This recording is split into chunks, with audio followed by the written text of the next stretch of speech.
8 de outubro é Yom Kippur, o dia do perdão no judaísmo. No dia 29 de setembro, a gente comemorou Rosh Hashanah, o Ano Novo Judaico. Os 10 dias entre essas festas, ou Hagim, como falamos em hebraico, são chamados de Yamim Noraim, os dias de temor. Hoje, no E Eu Com Isso, esses são os nossos temas, as grandes festas judaicas e os dias que as separam. Se você ainda não conhece, esse é o podcast do IB, o Instituto Brasil-Israel, e por aqui falamos sobre vários temas, como judaísmo, Israel e cultura judaica.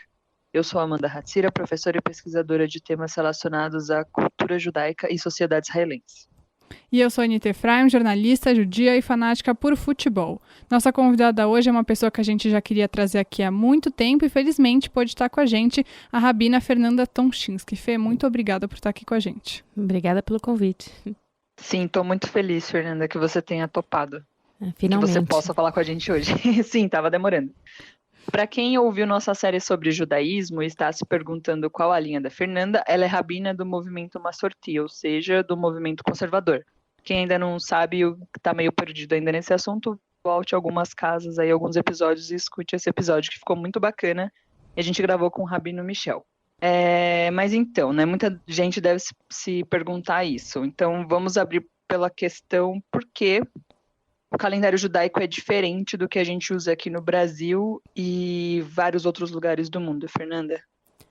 O calendário judaico, ele é um calendário lunisolar, na verdade. Ele é um calendário que é baseado na lua, então os meses são baseados na mudança da lua, mas ele é ajustado em função do sol, porque as festas, muitas delas, inclusive uma dessa época que nós estamos agora, que não é nem Rosh Hashanah e Yom Kippur, senão que uma que vem daqui a pouco também, que é Sukkot, faz parte das festas que a gente entra no pacote das festas agrícolas. Então elas precisam cair em algumas épocas especiais da estação do ano, para a gente garantir que a festa da primavera seja na primavera, por isso essas festas vão tendo que ser ajustadas com o calendário.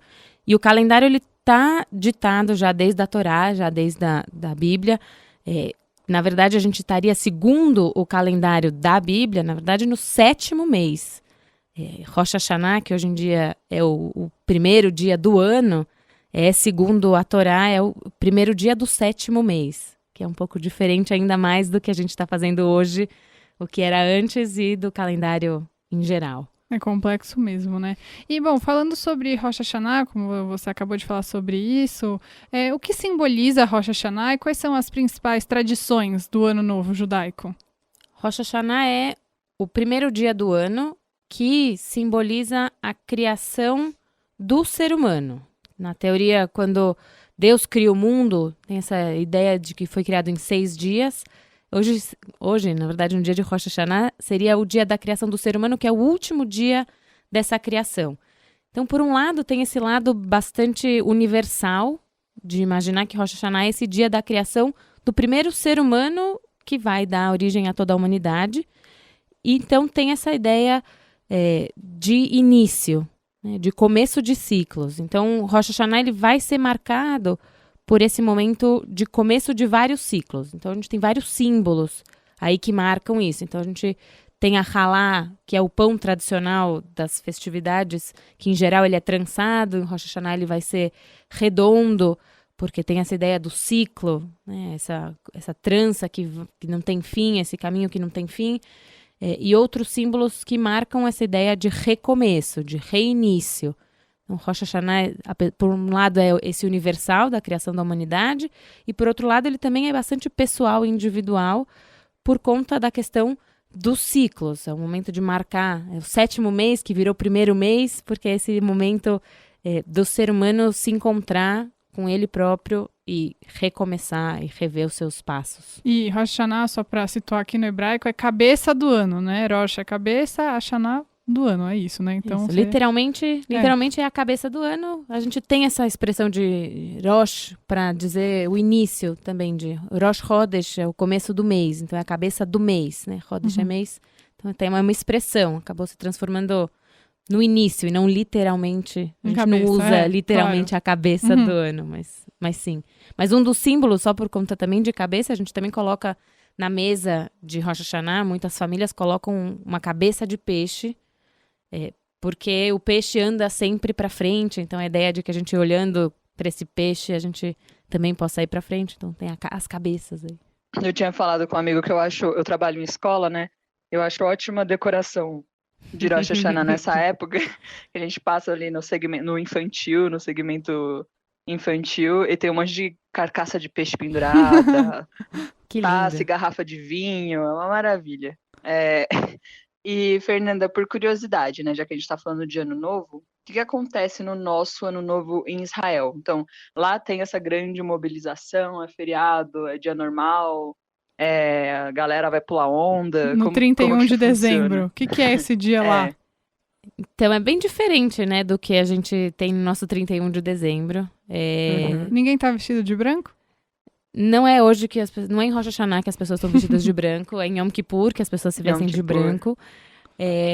Aquelas pessoas que se importam com religião em Israel, elas provavelmente vão à sinagoga, vão ter jantares em família, mas a gente sabe que Israel tem uma população não praticante bem grande.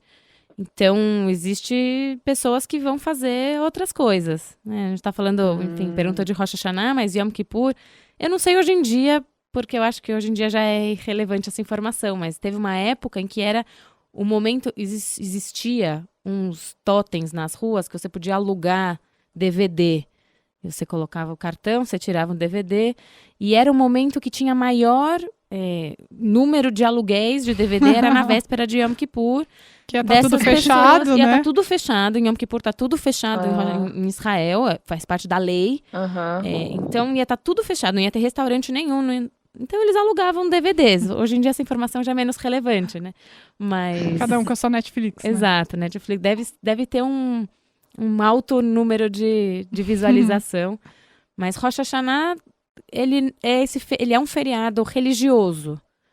Porque ele não é que muda muitas coisas, né? Enfim, a escola, sim, mas o calendário já é esse calendário É como norte, se fosse o americano, né?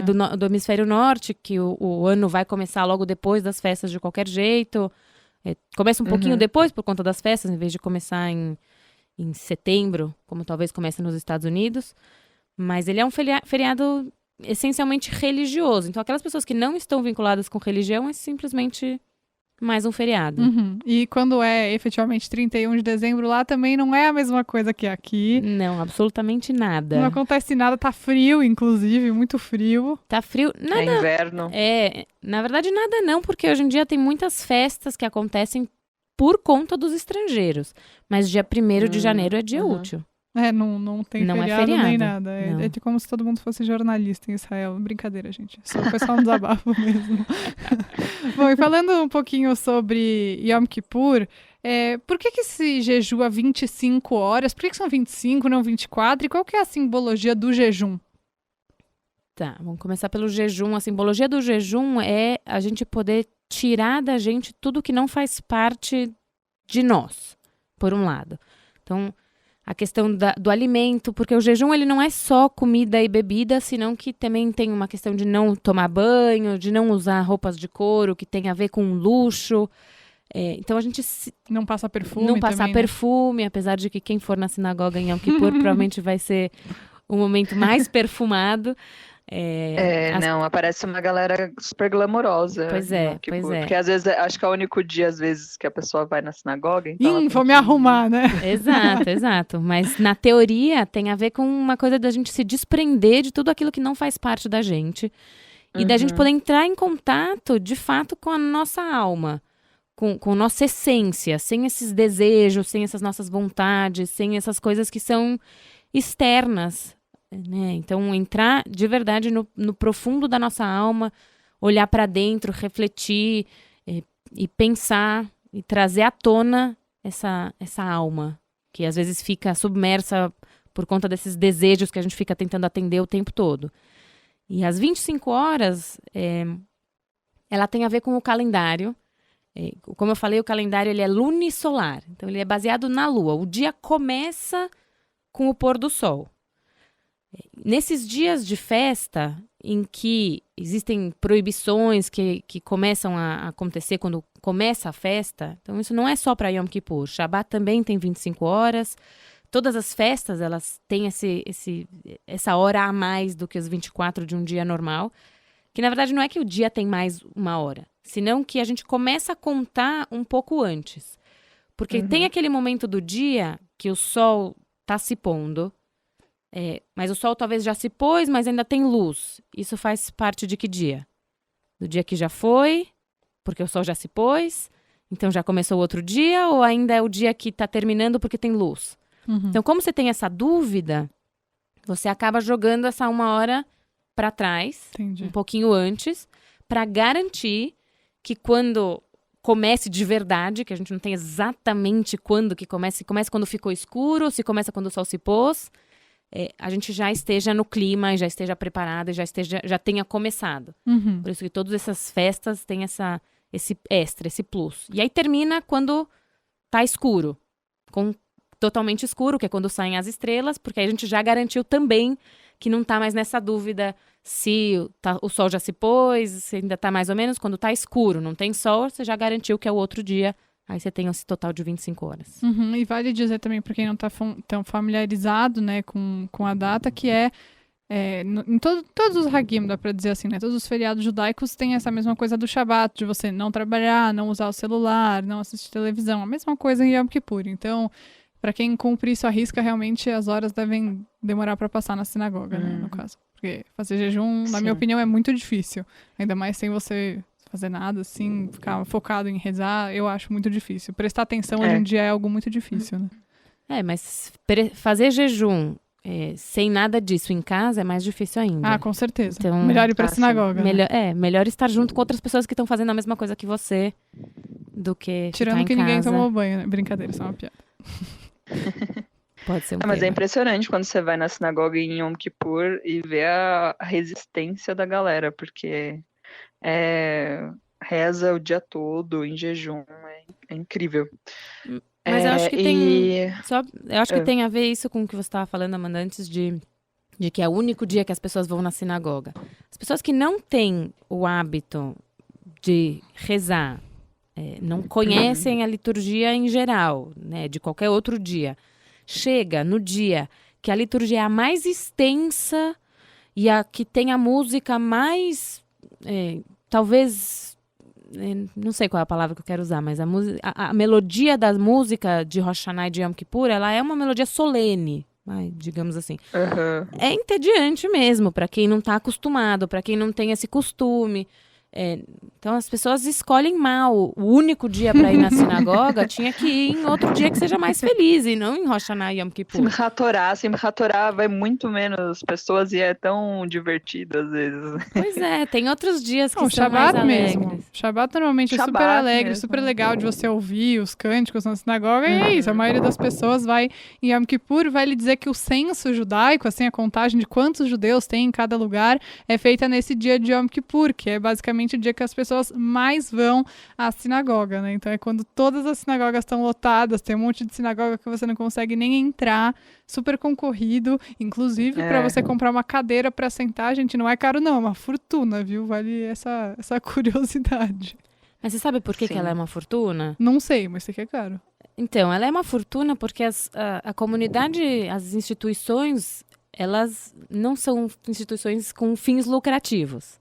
Elas são instituições que vivem à base de doações e atividades que fazem pagas, que fecham mais ou menos as contas. Então, eu sempre falo que a cadeira que você compra, que é uma fortuna mesmo, a cadeira que você compra em Rosh Hashanah e Yom Kippur, ela não paga só a cadeira onde você vai sentar naqueles 3 dias, né? 2 dias de Rosh Hashanah e Yom Kippur. Senão que ele vai pagar a conta de água, a conta de luz, profissional, o porteiro. Oferta e demanda também, né? Porque todo mundo quer ir nesse dia, então nesse dia fica mais caro. Essa é a verdade. Sim. Mas esse dinheiro usa para pagar as outras contas. Com certeza. Sim. E em Rosh Hashanah, tanto em Rosh Hashanah quanto em Yom Kippur, a gente usa umas expressões, né, Fernanda? A gente deseja Shana Tová, que quer dizer bom ano, em Rosh Hashanah. E o que quer dizer Gmar Hatimah Tová, que é o que a gente geralmente fala em Yom Kippur para as pessoas? Em Rosh Hashanah, a gente pede para a gente ser inscritos no livro da vida. E que Yom Kippur vai ser o dia em que Deus, na teoria, tá com esse livro da vida aberto, com os nomes de todos nós inscritos lá, vai assinar e vai fechar esse livro no final de Yom Kippur, que é quando tá cheia a sinagoga. Então, todo mundo vai lá para garantir que seu nome esteja inscrito nesse livro. E assinar, a assinatura é Hatimah. Então, a gente pede que você tenha, né, Gmar, essa finalização dessa assinatura seja boa. Né? Gmar Hatimah Tová. Então, literalmente, Gmar tem a ver com Ligmor, tem a ver com esse finalizar, assinatura para o bem.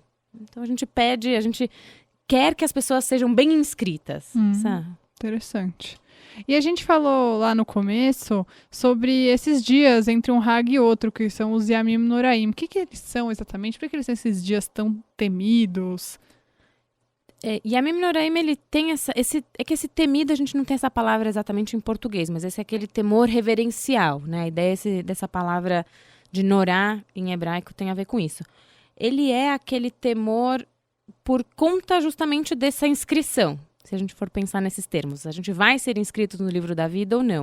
Então, a gente tem esse período que, na verdade, começou um mês antes de Rosh Hashanah. A gente tem um mês antes, que chama Elul, que é esse mês onde a gente deveria começar a refletir. Não que a gente não devesse fazer isso durante o ano todo, mas a gente é convidado a ativamente refletir sobre as nossas ações, sobre o que deu certo, o que não deu certo, o que foi bom, o que foi ruim, o que a gente precisa melhorar, para quem que a gente precisa pedir desculpas, como a gente vai garantir que nossos objetivos e nossos projetos para o ano que vem se concretizem. Então, a gente vai fazendo isso de forma, cada um ao seu ritmo, de forma paulatina durante esse mês. Aí chega Rosh Hashanah, onde as portas, os portões do céu são abertos, né? Deus abre esse grande livro para inscrever cada um de nós lá dentro. E esses 10 dias são esses 10 dias que a gente tem que ou intensificar esse nosso processo de tchuvá, que é esse retorno, esse caminho correto, entre aspas, né? Porque o que é correto é bastante subjetivo, mas um caminho que seja um pouco mais ético, um pouco melhor em relação às pessoas, em relação ao mundo. Então, revisitar essas nossas ações e transformá-las para o bem. Então, esse é o processo de tchuvá. E a gente deveria intensificar isso e finalizar todas aquelas coisas que a gente não fez, que a gente identificou e que a gente ainda não fez, nesses 10 dias, nessa intenção de que a gente, de fato, se mantenha inscritos nesse livro da vida. Então, se a gente pensar que são esses dias os que estão contando de verdade para ser ou não inscritos, por isso que eles têm esse temor, esse momento de Deus, presta atenção, eu tô tentando fazer as coisas direito, eu tô tentando me manter no caminho certo e melhorar o que eu errei, né, de coração aberto. Então, por isso que ele tem essa conotação. E o Yom Kippur é o dia do perdão. Esse perdão, a gente fala sobre a relação entre as pessoas ou entre a pessoa e o Deus, para quem acredita em Deus. Porque quando eu era criança, me ensinaram muito que eu devia sair pedindo perdão para todo mundo, né, nesses Yamim Noraim. Então, qual a relação do perdão, ou são as duas coisas, entre você e Deus, uma coisa mais espiritual, ou entre as pessoas com quem você convive? Então, o Talmud, essa coletânea como que eu vou explicar rapidamente o que é o Talmud? Uma coletânea de reflexões. Né, bastante antiga, né? Ela foi fechada mais ou menos 1.500 anos atrás. Ele foi terminado, mais ou menos. E lá eles têm algumas coisas sobre isso, justamente respondendo essa pergunta específica. Então, como se você tivesse perguntado lá atrás, eles têm uma resposta para te dar, que é que Yom Kippur, ele é, na verdade, o momento de perdão das questões relacionadas a Deus. Então, se você se arrependeu, chega Yom Kippur e Deus te perdoa. Né? Nesse sentido de se você teve um arrependimento real e genuíno.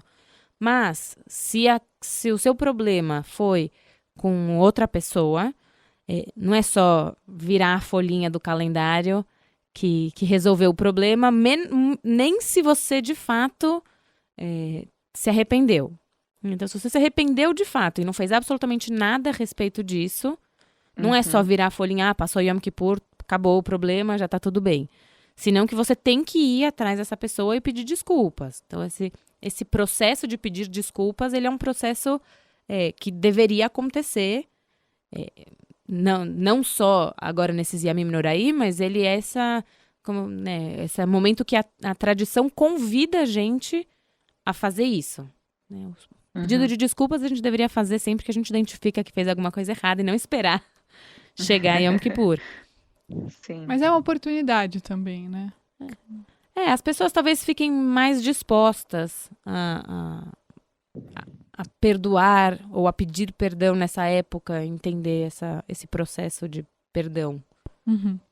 E tem alguma diferença que você percebe na comemoração desses Hagim, desses e de outros Hagim aqui em Israel? Por exemplo, tem essa questão dos 2 dias, né? Que aqui a gente tem um dia a mais, às vezes, de celebração do que em Israel. Quais são as diferenças de um Hag em Israel e na diáspora? Em geral, a gente tem essa diferença, a não ser justamente o Rosh Hashanah e Yom Kippur. A gente tem... As festas, elas têm um dia, e fora de Israel, elas têm um dia a mais, por conta, na antiguidade, avisar quando tinha mudado o mês, porque o mês não era fixo, né? Como dependia de ver a lua nova para mudar o mês, você não tinha certeza quando era a festa. Então, eles celebravam quando era muito longe, celebravam 2 dias o feriado. Isso se manteve mesmo hoje em dia, que o calendário já está definido, a gente consegue ver, talvez para sempre. Em Rosh Hashanah, justamente, ele é o oposto, porque ele é 2 dias em Israel também. Ele é chamado de Yom Harichta, ele é o longo dia, porque é um dia de 48 horas. É como se fosse os 2 dias de Rosh Hashanah fosse um dia só.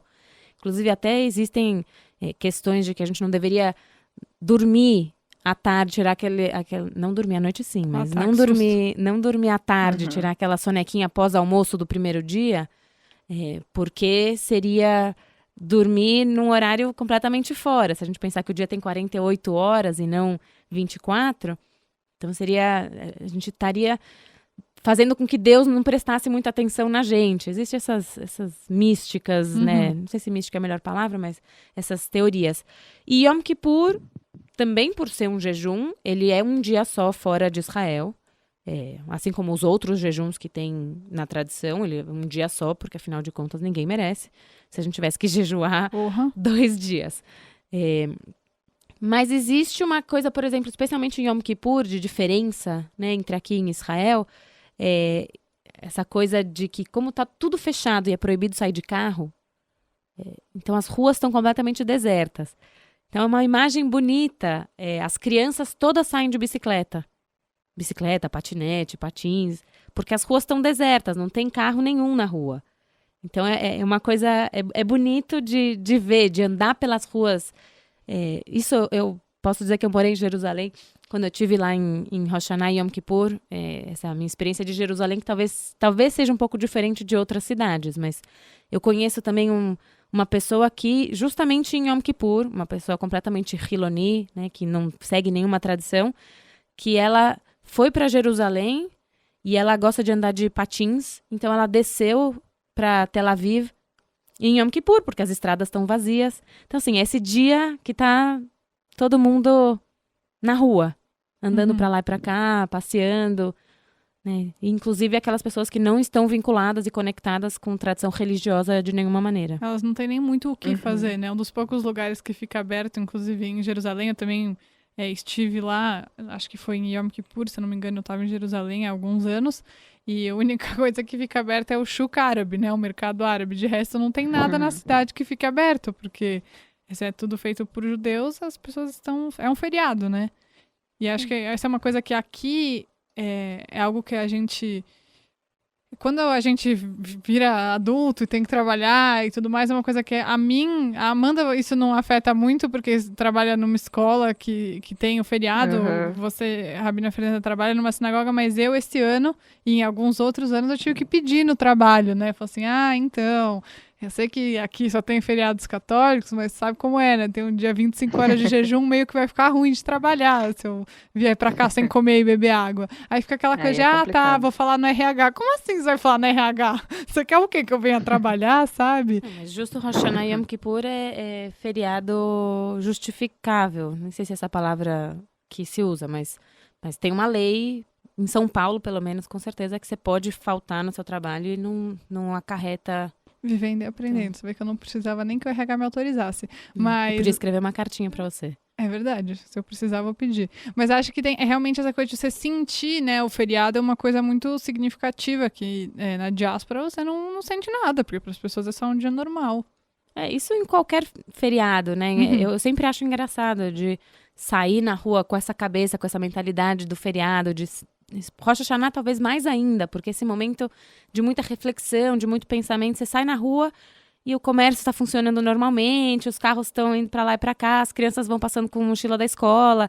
Então tem essa coisa de que tá todo mundo em outra atmosfera e você nessa bolha de reflexão e tem que tomar muito cuidado de não ser atropelado na rua, porque você pode estar com a cabeça em outro planeta. Isso, falando só sobre essa obrigatoriedade, vamos colocar entre aspas, né, de jejuar. Quando que é? Quando que a partir desse momento da sua vida você fala, agora eu vou jejuar? Na teoria, a partir do momento em que você vira adulto, segundo a tradição judaica, que é os 12 anos e um dia para as meninas e 13 anos e um dia para os meninos. A partir desse momento, se vem Yom Kippur, teoricamente entraria a obrigatoriedade de jejuar. Uhum. E tem exceções também, né? Bom dizer. É tipo vacina, sabe, gente? Todo mundo tem que jejuar, mas se a pessoa for muito velha... Tem contraindicações, né? Gestantes não jejuam, né? Então, existem...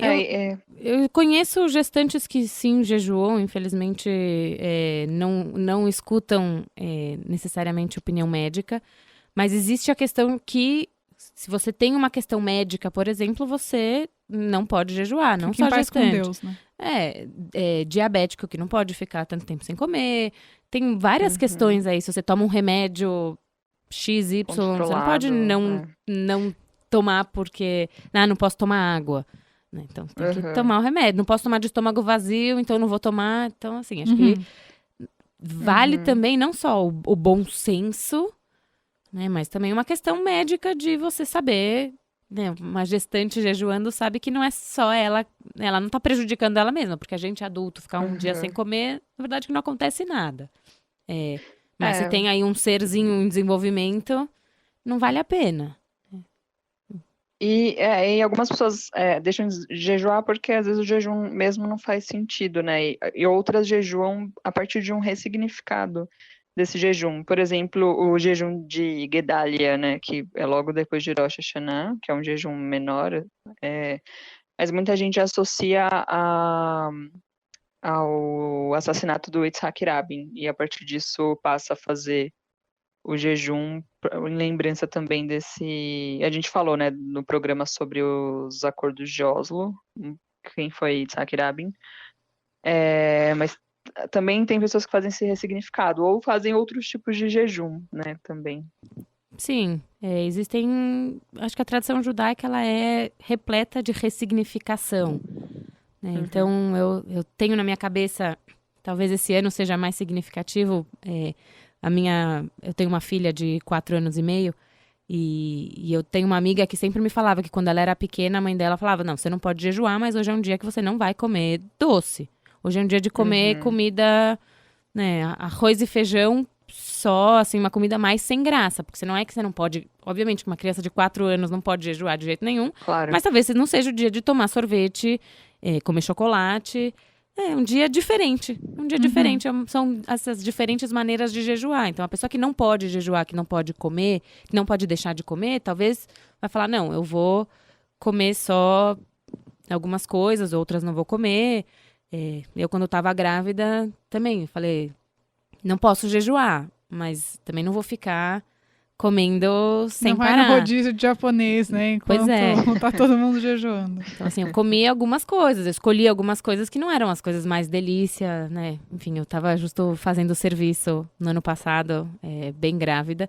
Então, eu tinha coisas com bastante açúcar, porque senão eu não aguentava ficar, mas não era, que eu fiquei sentada tomando um picolé, né, um sorvete, senão a gente tem que saber o que a gente tem que, quais são as energias que a gente precisa e o que a gente vai fazer. Uhum. Bom, sobre os Hagim, você tem mais alguma pergunta sobre os Hagim, Amanda? Bom, então sobre os Hagim, pessoal, é isso que a gente queria, enfim, contar para o nosso ouvinte um pouco sobre tudo isso, mas para finalizar, como a gente falou lá no começo, a gente infelizmente não conseguiu falar com a Rabina Fernanda sobre essa questão das linhas religiosas, mas aproveitando essa presença, a gente queria falar um pouco sobre ser rabina, né? Hoje em dia você é a única rabina em atividade aqui no Brasil e a gente queria encerrar falando um pouco disso. Então, como que é ser uma mulher rabina nos dias de hoje? Porque a gente hoje tem um movimento feminista muito mais forte, né? Aí brigando pelo direito das mulheres, mas ao mesmo tempo a gente ainda tem muita gente que é conservadora não na linha religiosa, conservadora em relação a não querer mudanças como essa, né? Então, como que é viver esse paradigma e de uma maneira relevante ser uma pessoa que está na vanguarda disso aqui no Brasil? O brasileiro, ele não está acostumado ainda. Eu acho que eu tô aqui no Brasil, vou fazer 3 anos, né? Me formei mais ou menos há 3 anos. O brasileiro, em geral, ele não está acostumado com essa figura religiosa feminina, né? O judeu brasileiro. Em outros lugares do mundo, isso já vem sendo mais trabalhado há um tempo. Então, no começo, tinha muito mais resistência. As pessoas olhavam para mim com uma cara esquisita. O que é esse bicho esquisito que veio aparecer aqui? E as pessoas continuam fazendo isso porque as pessoas que só aparecem uma vez por ano na sinagoga, elas ainda não se acostumaram. Mas as pessoas que têm mais contato, elas vão entendendo que existe essa possibilidade dentro da tradição. Existe as proibições que foram sendo cristalizadas em relação ao papel da mulher dentro da tradição judaica. Ela foi uma coisa que foi se desenvolvendo ao longo da história judaica, baseado em contextos históricos, e ela foi sendo cada vez mais cristalizada. Então, um contexto histórico que já é diferente, ela tem que olhar para essas proibições cristalizadas e falar, não, calma, por que essa proibição apareceu? De onde veio essa questão? De onde veio esse distanciamento da mulher em geral? Né? Existe aí um distanciamento da mulher em geral em relação à tradição, em algumas correntes, em alguns lugares, que tem a ver com esse contexto social em que elas viviam, né, em que as pessoas viviam antes. Hoje em dia, eu acho, inclusive eu falo mais ou menos na brincadeira, que chega a ser esquizofrênico, porque uma pessoa poderia chegar a votar numa mulher para presidente, sem aqui julgamento de bom, ruim, de partido nenhum, mas poderia chegar a votar numa mulher para presidente da nação, mas dentro da sinagoga isso é uma coisa que é impossível. Então, porque o mundo religioso não combina com o mundo fora da sinagoga, né? O mundo religioso, ele fica nessas 4 paredes, atrás do portão da sua sinagoga, e a sua vida religiosa, ela não diz respeito à sua vida fora daquele muro. Por isso que as pessoas têm tanta dificuldade, eu acho, é a minha opinião, tanta dificuldade de entrar nessa possibilidade como uma possibilidade real. Porque elas não faz parte. Né? Isso não era assim com os meus avós. Tá bom, mas tinha tantas outras coisas que não era assim com os seus avós, que você nunca se perguntou se tinha que fazer assim ou assado. Quantas? Se a gente começar a enumerar, né, os nossos bisavós, trisavós, que viviam em outra realidade. Então, existe essa dificuldade de revisitar essas questões religiosas. Muitas vezes a gente nota que é um ambiente muito com um machismo que as pessoas... Eu concordo muito com você. O machismo que as pessoas dizem que não tem fora da sinagoga, não. Uma mulher que é presidente de uma empresa, tudo bem. Uma mulher líder religiosa, não. Realmente é uma coisa que não faz sentido nenhum, né? É porque não conversam. Essas duas realidades não conversam. Então, hoje em dia, as pessoas já começaram a se acostumar um pouquinho mais, né, com essa ideia de eu estar aqui, de eu fazer parte dessa liderança religiosa. Mas as pessoas que têm mais contato, né, as pessoas que não têm tanto contato ainda continuam olhando com uma cara de... Gera surpresa. E nem sempre uma positiva, no caso.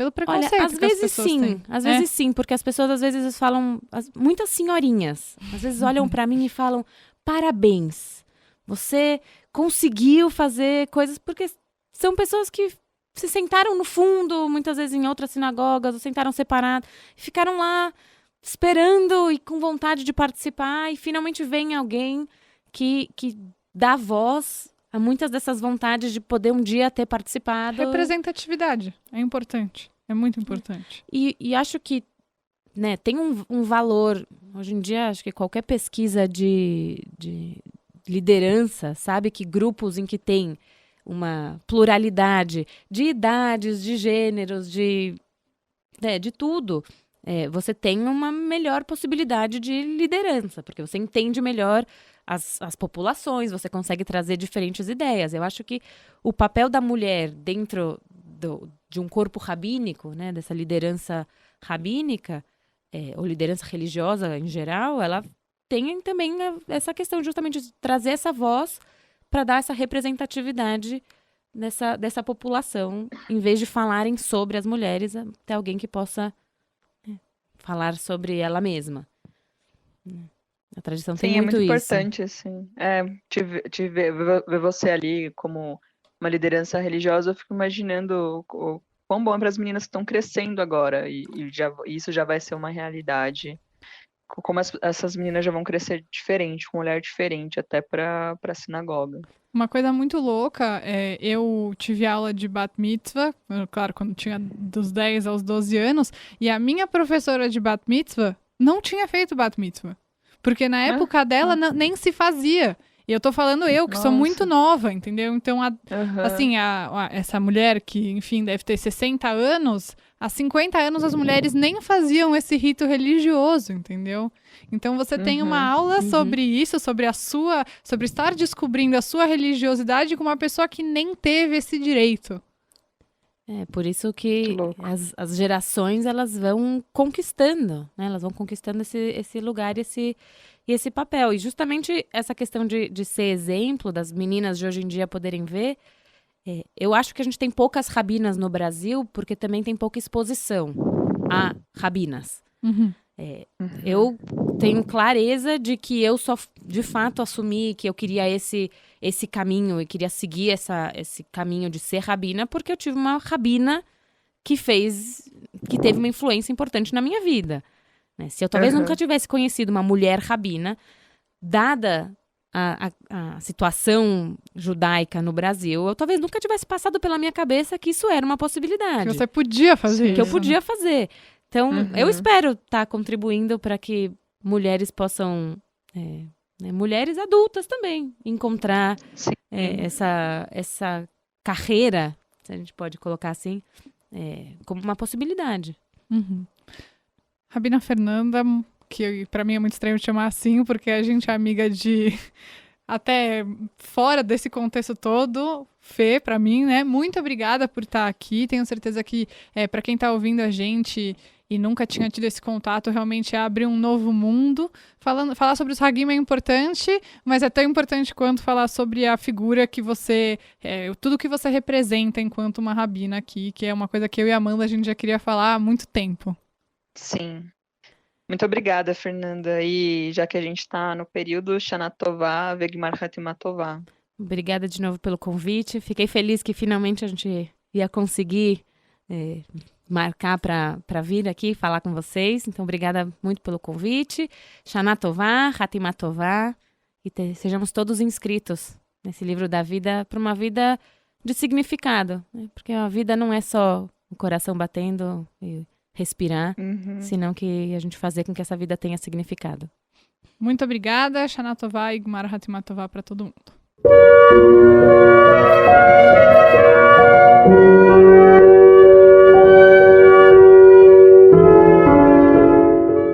Nossa indicação dessa semana é para o pessoal de São Paulo. No dia 16 de outubro vai ter na PUC um evento bem legal, é do Laboratório Israel-Palestina da PUC, que é o evento Múltiplas Diásporas, uma perspectiva africana, palestina e judaica, como eu falei, então no dia 16 de outubro, às 7h15 da noite, vai ser no auditório 134C, e vai ter a presença da Carla Cristina Garcia, professora da PUC de São Paulo, e da Liliane Braga, também da PUC de São Paulo, e do Michel German, que é professor da UFRJ e também um grande colaborador do IB. Para quem estiver em São Paulo e quiser participar, com certeza vai ser um debate muito rico e muito legal.